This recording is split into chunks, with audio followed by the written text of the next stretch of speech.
ẹ̀yin èèyàn lé èwo lẹ ṣe káàbọ̀ sí Mashola Gist TV ò ṣe àlàáfíà ní ẹwà gbogbo lé ń kọ́. Mo fẹ́ kí a farabalẹ̀ ká gbọ́ ọ̀rọ̀ tí wọ́n sọ lórí ọ̀rọ̀ Kábíyèsí àti Queen Naomi. ok sí bàbá ẹ máa gbọ́ ẹ̀yin tẹ́ fẹ́ fẹ́ méjì kẹ́ máa gbọ́ tó bá máa ṣe sí ọmọ ilé kejì ẹ gbé wọn búra láti nífẹ̀ẹ́ ara wọn dọ́gbadọ́gba. ṣe rí eléyìí tó ń ṣẹlẹ̀ sí Naomi Kábíyèsí fúnra ẹ̀ ló fà á. ó ṣe rí gbogbo àwọn ìyàwó tí Kábíyèsí kó jọ yẹn ó láìkì Naomi bí ẹ̀mí ni. bẹ́ẹ̀ ni mo sọ fún yín ó láìkì Naomi dákú bó ṣe wà yìí. ṣé mo pé gbogbo ìdájì nǹkan tí ò ní í ṣe orúkọ tadé ní káwù ló fi ń dárúkọ. ókè ìyàwó téèyàn bá láìkì ṣé ọmọ ẹ máa ń wù ní.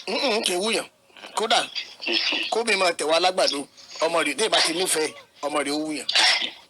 bó ṣe rí nìyẹn bàbá Ọ̀jájá ló kọ̀ sí gbogbo wàhálà ó kú lójú pé òun fẹ́ràn Naomi. ogun tó dẹ̀ ń ja Naomi ààfin yẹn ló wà. Naomi tó dẹ̀ kúrò láàfin Naomi tó kúrò láàfin tẹ́lẹ̀ kì í ṣèdùnnú ẹ̀ ta ló lè rí ilé ọlá kó sọ pé òun fẹ́ kúrò ń bẹ̀. àwọn ẹ̀gbọ́n Kábíyèsí ló gbógun ti Naomi láàfin gbogbo bó ṣe yẹ kó pẹ̀lú ọkọ ìjọ máa ṣe kó máa ṣe àwọn ẹ̀gbọ́n Kábíyèsí ló ń gba wájú tó ń gbè. ogun yẹn pọ̀ jù kí lọ gbé orí ọmọ ọlọ́mọ òun ló jẹ́ kó kúrò ń bẹ̀. ókè ṣebí nínú oṣù keje ọdún ààfin ni Naomi wà ààfin ló wà nǹkan kan ló tún ṣẹlẹ̀ tó fi kúrò ń bẹ̀ torí gbogbo àwọn tó kàn ń sọ̀rọ̀ yọ̀bọ̀yọ̀bọ̀ wọn mọ ẹ̀kan tó ṣẹlẹ̀ nínú ààfin yẹn. ìyàwó Ọ̀jájá kan lóyún lọ bímọ sí London so Ọ̀jájá ò sọ fún Naomi. Naomi wá gbọ́ inú wá bí ó wá ní Ọ̀jájá wá bẹ̀ pé kó má bínú ó ní gbogbo ìgbà tó bá ti lóyún ló máa ń sọ pé òun bàjẹ́ òun ò jẹ́ kó mọ bó ṣe lè sọ ìtumọ̀ tó fi pack out kúrò ńbẹ̀ ni Ọ̀jájá àwọn ń bẹ kó tó di president ìṣẹ̀lẹ̀ Ọ̀jájá àwọn orí ẹ̀bẹ̀ ló wà tó ń bẹ Queen Naomi ó fẹ́ travel sí passport ṣe rí rúsí dátà wọn wèrè tó ní kó jọ sáàfin tó ń dá níbẹ̀ yẹn gbogbo wọn ló ń fògùn sí Naomi gbogbo wọn ilé tó fi kún wa kiri nínú wọn. òun kì yóò kúkú kà sí níyì. wọ́n ti rán àṣàṣèṣì pé kó lọ pamọ́nú mọ́tò tó mọ̀ pé dráìvà ẹ̀ ló wà ń bẹ̀ tó lu dráìvà ẹ̀ bí ju àìjẹ́ kó tó di pẹ́sidẹ̀ntì ọmọ 35 ó kù yìí. ìkan nìkan gboyè yèyé ló wà lọ́wọ́ ọkùnrin Naomi kan gbé fún ṣó possible. Naomi ti gbà yẹn náà ó ti jẹ yẹn náà ti àjẹmọ́nú nìyẹn. torí Ọ̀jájá pààkì tí Ọọ̀ni tó lọ ṣe sákúrẹ́ ṣebí torí tí Naomi ló jẹ́ kó lọ ṣe sákúrẹ́ ṣebí Naomi ṣebí ọmọ Ìkẹrẹ́ sọmọ Àkúrẹ́ ìyá ọmọ Ìkẹrẹ́ bàbá ọmọ Àkúrẹ́ ṣé kò láìkẹ́ ló jẹ́ kó ṣé kò rí bòmí ṣe Ọ̀jájá pààkì sí ó tún wá fi dárúkọ Tadé ní káwọ́. lẹ́yìn yẹn ìkan lára ìyàwó ẹ̀ tó bímọ fún àdúgbò táládùúgbò tó ti sọ orúkọ àdúgbò ẹ̀ tẹ́lẹ̀ lórúkọ ló bá fi wèrè tó wá lọ sọ orúkọ àdúgbò yẹn láwọn ọmọ ẹgbọ́n wèrè àdúgbò tó ti wà ń bẹ̀ kan tó fẹ́ tàdúgbò gan ti ń gbórúkọ wèrè pọ́nbélé làwọn tó Ọ̀jájá kó sáàfin yẹn wèrè ogun Ọlọ́run ló dẹ̀ máa borí gbogbo wọn ogun Ọlọ́run. ẹ̀yin èèyàn lé ṣe ti gbọ́ nǹkan tí Ìyá Èkìtì sọ ẹ tún jẹ́ ká tún gbọ́ tẹlòmíì o. ìmọ́lẹ̀ ló máa lékè ẹ jẹ́ káwa fún fàdúrà lágbára Ọlọ́run kòkòrò ní ṣẹlẹ̀ ọba ó nífẹ̀ẹ́ ìyàwó ẹ̀ kò sí nǹkan tó lè ṣe sí wọn ò lè lé lọ ó ti bímọ fún ẹni tó bímọ fún yàn kúrò lálé ẹni forever kọ́lọ́hún dẹ̀ bá wa tọ́jú Adéníkáwò kọ́lọ́hún bá wa tọ́jú ẹ̀ kó gbó kó tọ́ kó ṣe nǹkan kọjá àti bàbá àti yẹ àdúrà táwọn máa gbà nìyẹn. ṣé ẹ tún gbọ́ nǹkan tí àǹtí wa yìí sọ ẹ jẹ́ ká tún gbọ́ tẹlòmíì o. mẹ́ta mẹ́rin kò nídìí pé kó dẹ̀ sí ibi tí inú irú àwọn ibi environment bẹ́ẹ̀ náà kò sí tí yóò ṣe ní sí ẹ̀tanú à ń jowó ara ẹni this and that but ó jẹ ní spéèsì ààfin tó wà nìyẹn o ó jẹ kí oníkálukú ṣe rí Mrs. Naomi ẹni yẹn ti bá ṣe máa ń sọ all the time ká máa kọ́gbọ́n gbogbo nǹkan tó ń ṣẹlẹ̀ yìí tá à ń discuss ká máa kọ́gbọ́n ẹni yẹn bóyá ká ní woman yẹn ṣé nǹkan tá là fi jù wá lọ ní pé nǹkan tó máa ṣẹlẹ̀ ní 2 minutes sísìn tá à ń sọ̀rọ̀ ní mọ̀ nǹkan tó fi jù wá lọ nìyẹn ká ní woman yẹn mọ̀ wípé àwọn máa ní kéèsì tí wọ́n ní yìí tí wọ́n ṣẹ̀ṣẹ̀ gba béèlì wọn yìí bóyá wọn ò ní bọ́ sórí social media nígbà tí wọ́n kúrò nílé ọba. bẹ́ẹ̀ni. bóyá ẹni ẹ á kọ̀ kúrò nílé ọba á kọ̀ lọ jókòó wẹ́rẹ́wẹ́rẹ́ gẹ́gẹ́ because kíní yẹn ò dá lóòótọ́ kò ń ṣe gbogbo nǹkan lèèyàn máa ń gbé wá àwọn pátá àwa tí anybody ò mọ̀ ní next street lẹ́gbẹ̀ẹ́ lè wá anybody ò mọ̀ gan sef bọ́ sórí social media lọ máa tú gbogbo ọ̀rọ̀ life wa abẹ́lé ẹ̀yìn tó jẹ́ pé gbogbo òlú ló mọ̀ yìí it's a very wrong thing. kálukú kí n báyàwó jà kíyàwó bọ́ sí social media kọ́kọ́ máa bọ́ sí social media ká máa tú àṣírí ilé wa it's not good kí gbogbo wa máa kọ́ ọ̀ọ́ka àmà lórí wọn tí wọ́n ní kálá bá wọn yọ kọ́ yọjú gbogbo ẹ̀kọ́ wá sí pé anybody padà lọ sí inú sẹ́ẹ̀lì mọ́. ìwọ tí o gbẹ́sẹ̀ lẹ́sẹ̀ tó ní o fẹ́ fẹ́ olórí nǹkan tó ju olórí rí ojú ẹ̀ gbúdọ̀ rí kò sí bó ṣe lè rìnrìn àjò náà ojú ẹ̀ gbúdọ̀ rí nǹkan tí ojú ọba bá ti rí ojú ìyàwó ọba gbúdọ̀ rí wọ́n dẹ̀ ní ọba lérí ohun gbogbo orílẹ̀-èdè wa ní Yorùbá wa àwa ní àdá nígbà tí ọmọbìnrin yẹn fẹ́ kábíyèsí kò yẹ ká jẹ́ kó fẹ́ kábíyèsí ra àtọ́ bá dé pé nǹkan kan fẹ́ tó dá kó fẹ́ kábíyèsí torí ẹ̀sìn tọ́mọ yẹn gbà ó yàtọ̀ sí ẹ̀sìn tó bá gbà kò yẹ ká jẹ́ kó tẹ̀ fẹ́ kábíyèsí àtọ́làtọ̀ tó dẹ̀ fẹ́ tó fi bí ọmọ fún yẹ́rì kan táwọn èèyàn bá tán sọ lórí afẹ́fẹ́ gbà mí irọ́ pọ̀ ní díẹ̀ kò sẹ́ni tó mọ bí ààfin yẹn ṣe rí everybody ló sọ̀rọ̀ àwa tá a wà nílé la mọ̀ bó ṣe rí ọ̀pọ̀lọpọ̀ sọ̀rọ̀ ọmọbìnrin yẹn òun ló lẹ̀bi nǹkan tẹ̀mí fi ń sọ bí ọmọbìnrin yẹn tó bá mọ̀ wípé òun fẹ́ kọ Ọ̀jájá sílẹ̀ ó máa padà di ọmọge bóyá lọ́gbọ́mọ ẹ̀ fún ìyàn ni tá a sọ̀rọ̀ ẹ̀ di ọmọge tó bá ti ṣeé ṣe fún ajẹ́pọ̀ ti kọ Ọ̀jájá sílẹ̀ but láì ṣe yẹn bàbá mo fẹ́ bèrè question kan lọ́wọ́ yín sà owó wo l'Ọ̀jájá ná ẹ sọ fún mi ṣebí owó onílẹ̀ l'Ọ̀jájá ná ṣé owó tó ná fún Naomi kì í ṣowó onílẹ̀ ni ó bọ́ sórí afẹ́fẹ́ ó sọ̀rọ̀ ṣàkàṣàkàṣàkà kì í ṣe ọba yẹn ló sọ̀rọ̀ sí àwọn onílẹ̀ ni Naomi sọ̀rọ̀ sí torí ẹ̀sìn tó gbà kí ni ìyẹn dùn àwọn èèyàn bí ìgbà téèyàn yẹ̀ yé èèyàn lójó. lórílẹ̀-èdè Nàìjíríà ó yẹ̀yẹ́ ọba yẹn ó yẹ̀yẹ́ àṣà. ojú àwa tí ọba pé ọmọbìnrin jọ tún láti fi ń taṣá. ẹ̀sìn burúkú ẹ̀sìn ó wá gbilẹ̀ lórí ó fi bá gbogbo ẹ̀ jẹ́ àwọn afọbajẹ náà wọ́n wòran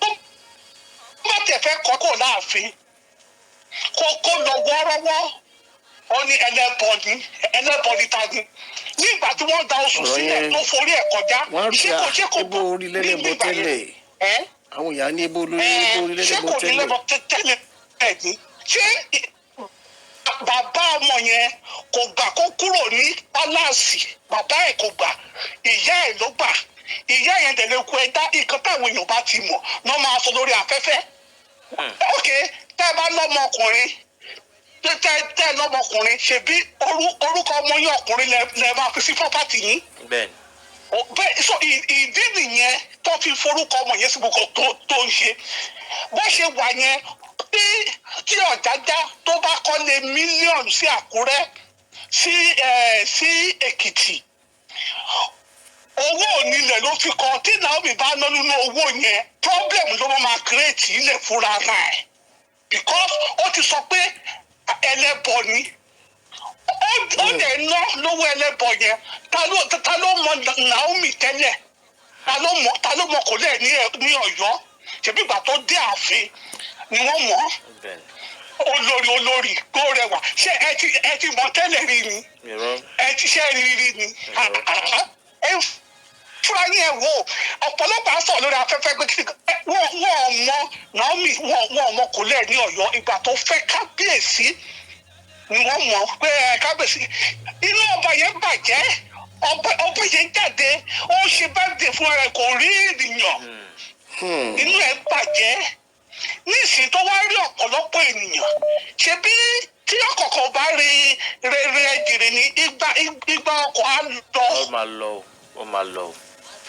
ó máa lọ. tó tọrọ. fún wọn kí ìrọ́dẹ̀ náà pa fún wọn náà fi ń gbowó lọ́wọ́ wọn pé wọ́n fún wọn ní information detail information fún yẹn máa ń láyé yín straight to the point but mi ò ní ìdí ẹ̀ but ọ̀pọ̀lọpọ̀ nǹkan táwọn ọmọ àwọn tó kọ́ sọ́sẹ́ bí Naomi ti kúrò láàfin kí Kábíyèsí tó fẹ́ ìyàwó ó lè máa yàlè but ó ti kúrò láàfin kó tó di kó mú ìyàwó wọ ààfin so gbogbo ilé tó ṣe wá sọ pé Kábíyèsí ló ṣe ọba balẹ̀ ohun gbogbo tó bá pàṣẹ pé Naomi ò lè kúrò láàfin kò lè kúrò mẹ́ tó bá pàṣẹ kò sẹ́ni tó lè yí padà but torí pé ọba yẹn ó lójú àánú pé kó jẹ́ kó filẹ̀ jẹ́ kó máa bá kádàrá tẹ̀lé tó bá wù kó máa lọ tó bá sọ pé kò síbi tó ń lọ ní èyí kò lè lọ sí anywhere ó wá lọ sọ pé ọba ẹlẹ́bọ àìmọye nǹkan tí wọ́n ti sọ but at the end of the day ẹ wo bàbá ẹ jẹ́ kí n fẹ́ because ọ̀rọ̀ yẹn máa ń ràn mí nínú tí bá ti ń gbọ́ ó máa ń ràn mí nínú ẹ wọ́n ó dárọ̀ sà. ó dárọ̀ sà.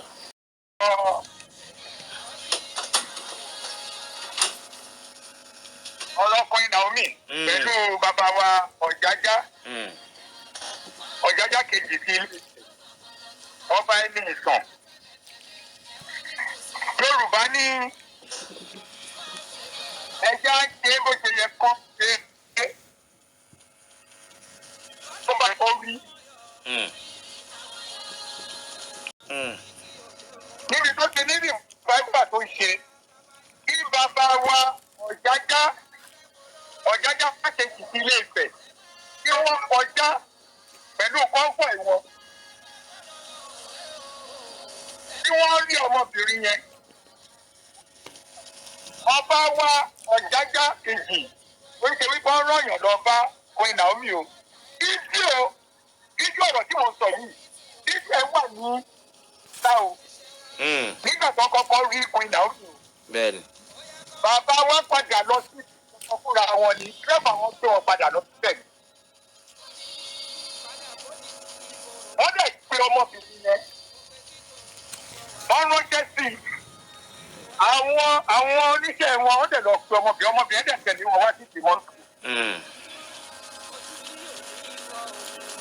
ní ìgbà tó ọmọ ẹ̀dẹ̀ wà bá wọn wọ́n jọ sọ àgbọ́yé ṣùgbọ́n wọ́n mi wọn bí dáàbì wa tí wọ́n fọ̀rọ̀ sọ láìpẹ́ yìí sí wọn ò ní ṣe ọ̀rọ̀ sọ. ilé ní ilé ọ̀la kún fún ìjọ̀gbọ̀n. bẹ́ẹ̀ni. pẹ̀lú ohun ìdààmú ni o. ilé ọ̀la tẹ̀wọ̀ yẹn tó o bá tó bẹ́ẹ̀ má tẹ̀. bẹ́ẹ̀ni. tó o bá ti láyà akẹ́gbọ̀ jẹ má gẹ́gẹ́ sí má tẹ̀lé. Queen Naomi ó sá fún orí ẹ̀ ó sá fún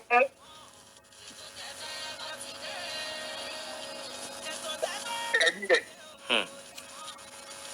wọ́n fẹ́ kí ọmọ ẹ̀ fún. Kẹ́ gbọ́dọ̀ mi. À ń gbọ́ yín bàbá. Ó fẹ́ kí Queen Naomi kò fi ọ̀fà lọ́rọ̀.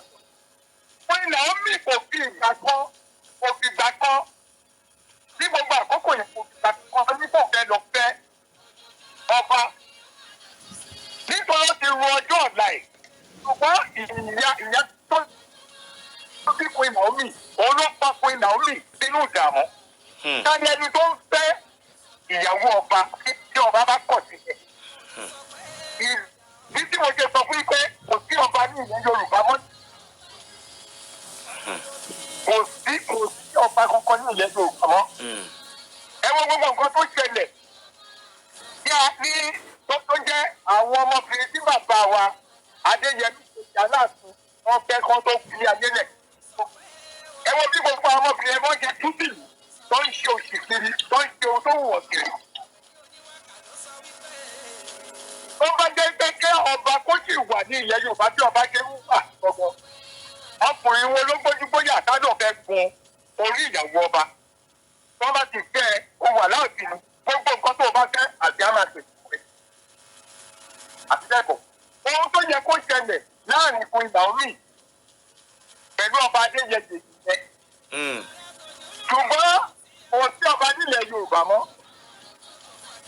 Mo sọ́ni o, kò ń ṣe pé mo fi ń ba fún Naomi lórúkọ jẹ́ o. Ìwé ìwé ìgbà tí fún Naomi tó ti ṣe àfihàn tí yóò sì sí ní ọ́n ọba yẹn mọ́. Obìnrin wà ní tó máa ní kóun dáwà láti ìgbà yẹn sí àkókò yìí. Gbogbo nǹkan yẹn ó ní nǹkan tó ń tún ṣe lára ọba, ó lè ní nǹkan tó ń bàjẹ́ lára ọba. Bẹ́ẹ̀ni. Ǹjẹ́ rántí ayẹyẹ kan tí wọ́n ṣe bẹ́ẹ̀dẹ̀ ni wọ́n ṣe tí Queen Naomi tó kún lẹ́bẹ̀ níwájú ọba ó ń ṣe àdúrà sí kan kí n kan Bẹ́ẹ̀ni. fún ọba Adéyẹyè ọ̀jájá ti bèbè. Ó ń ṣe àdúrà fún wọn ó dẹ̀ tó ń ṣe àdúrà wípé kí olórí kó máa pọ̀ sí láàfin. Olórí dẹ̀bẹ̀ sí ẹ wo gbogbo àwọn obìnrin tó wúbà láàfin yẹn. Èwo ló dìbò ara wọn? Oníkálukú àwòkọ bí ọba Adéyẹyè jáde ó ti máa nífẹ̀ẹ́ jáde ti tọ̀hún wọ́n ti máa nífẹ̀ẹ́ ní ti tọ̀hún bẹ́ẹ̀ ni.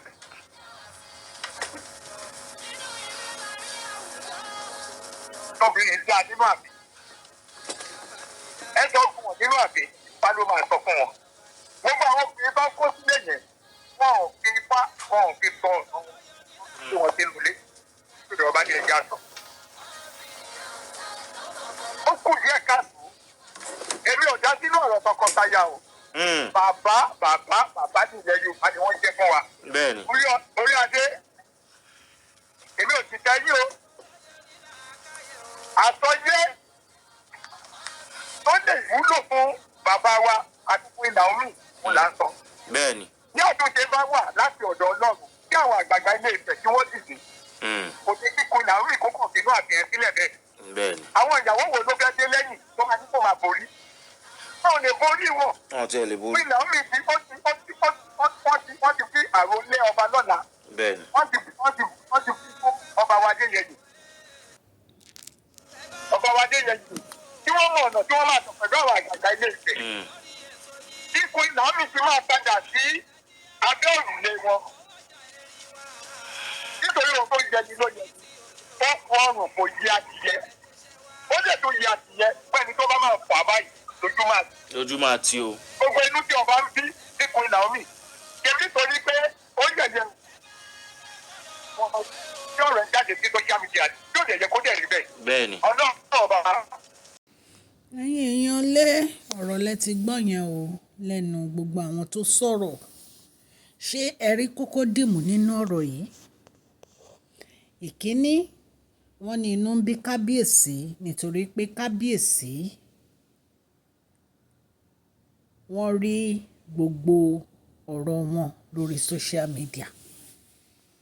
Ẹlẹ́ẹ̀kejì, inú ń bí bàbá wẹ̀rẹ̀ ńlá nítorí pé Queen Naomi kó jáde ní inú ààfin. Wọ́n ní nǹkan tí inú fi ń bí Kábíyèsí nìyí. Ṣùgbọ́n àwọn èèyàn rọ Queen Naomi ìpè kí Queen Naomi padà lọ sọ́dọ̀ ọkọ wọn. Kí wọ́n lọ sọ́dọ̀ ọkọ wọn nítorí pé ẹni tó bá ti fẹ́ ọba aládé kò easy fún ẹni yẹn láti move on. Nǹkan tí èmi gbọ́ nìyẹn o. Mi ì mọ nǹkan tẹ́yìn gbọ́ o. Ṣùgbọ́n gbogbo ọ̀rọ̀ tí àwọn ènìyàn sọ lóríṣiríṣi òun náà láti fetí ara wa gbọ́ yìí. Ọlọ́run á ran gbogbo wa lọ́wọ́ o. A mú ọ̀rọ̀ yìí wá láti iléeṣẹ́ Mashola Gist TV. God bless you all.